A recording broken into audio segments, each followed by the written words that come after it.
আমরা জানি যে শহীদ নূর মোস্তফা তার পরিবার 1992 সালে তারা মায়ানমার থেকে বাংলাদেশে এসেছিল এবং কক্সবাজার ঈদগাহ উপজেলায় তারা ছিল এবং নূর মোস্তফার জন্ম আসলে ঈদগাহতে। এবং গত স্বৈরাচারের বিরুদ্ধে গত জুলাই আগস্টে যে মুভমেন্টে নূর মোস্তফা নিহত হয়। কিন্তু আমরা দেখেছি যে আমরা বারবার সরকারের কাছে গিয়েছিলাম। আমরা এর মধ্যে যখন আপনার ঈদের ছুটি ছিল, সেই ঈদের ছুটি সময় মুক্তিযোদ্ধা বিষয়ক যে উপদেষ্টা ফারুক আজম, ওনার কাছেও আমরা স্মারকলিপি দিয়েছিলাম। এরপর চট্টগ্রামের যিনি ডিসি, তার সাথে আমরা কথা বলি এবং বিভিন্ন ফর্মে কিন্তু আমরা বলার চেষ্টা করেছি যাতে নূর মোস্তফার, সে তো আসলে এই দেশের যার জন্ম এবং তার বাবা মা এখানে আসার পরে আমরা তো এক্সপেক্ট করতে পারি যে তাকে তো শহীদের স্বীকৃতি তার পাওয়াটা তার প্রাপ্য।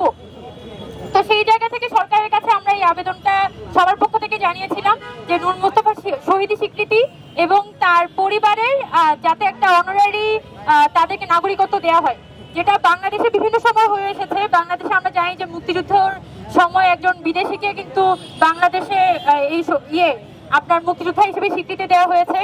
তো একইভাবে কিন্তু জুলাই যোদ্ধা হিসেবে আমাদের জুলাই যোদ্ধা এবং শহীদ হিসেবে কিন্তু নূর মোস্তফার স্বীকৃতিটা প্রাপ্য। কিন্তু কেন আসলে এখনো পর্যন্ত অন্তর্বর্তীকালীন সরকার এই বিষয়ে এতটা গাফিলতি করছে এটা আমার জানা নেই। আমরা শুধু এটাই এক্সপেক্ট করব যে আমরা যারা ছাত্ররা আছি আমাদের সবার পক্ষ থেকে আমরা এটাই আশা করি যে সরকার আমাদের এই দাবির প্রতি যথেষ্ট সম্মান দেখিয়ে এবং নূর মোস্তফার যে পরিবার তাদেরকে শুধুমাত্র রোহিঙ্গা হিসেবে বিবেচনা না করে তাদের ছেলেটা যে এই একটা যুদ্ধ করতে গিয়ে সে জীবনটা দিল, এটার প্রতি সরকার আসলে সেই সম্মানটা দেখাবে এবং নূর মোস্তফাকে দ্রুততম সময়ের মধ্যে তারা একটা শহীদ স্বীকৃতি দিবে। এবং শুধুমাত্র মানববন্ধনে আমরা আটকে থাকবো না।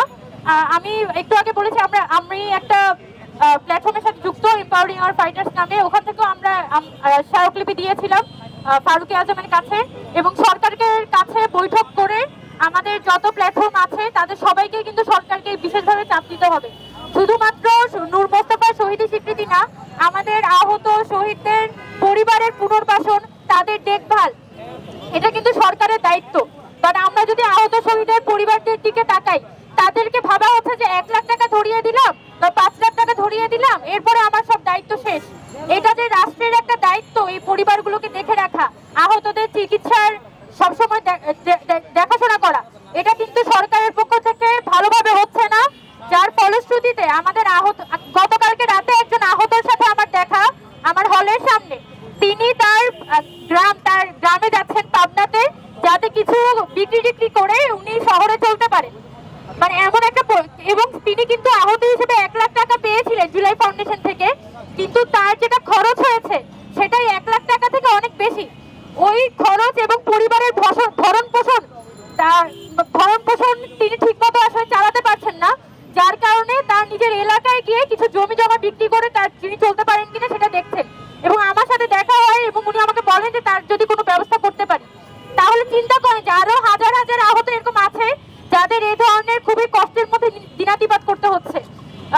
তো আমরা এক্সপেক্ট করবো যে সরকার শুধুমাত্র যেসব ভাইরাল হয়, যেসব শহীদের পরিবাররা ভাইরাল হয় বা আহতদের পরিবার ভাইরাল হয়, সেদিকে না তাকিয়ে সকল শহীদ, সকল আহতের যাতে একটা কমন রুলস করে এবং সকলের পরিবারের পাশে দাঁড়ানো, আহতদের চাকরির ব্যবস্থা করা, তাদের পুনর্বাসনের দ্রুততম সময়ের মধ্যে ব্যবস্থা করতে হবে, কারণ পরিবারগুলোর অবস্থা খুবই খারাপ। তো সকলের প্রতি সরকারের একটা সদয় দৃষ্টিভঙ্গি দরকার এবং আমরা সকল প্ল্যাটফর্মের পক্ষ থেকে সরকারের কাছে এই দাবি জানাবো যে আমাদের শহীদ নূর মোস্তফা তার শহীদ স্বীকৃতি এবং আমাদের জুলাই আগস্টের যে আহত শহীদরা আছে তাদের ব্যাপারে যাতে সরকার সার্বিকভাবে সহযোগিতা করে, এটা অত্যন্ত গুরুত্বপূর্ণ।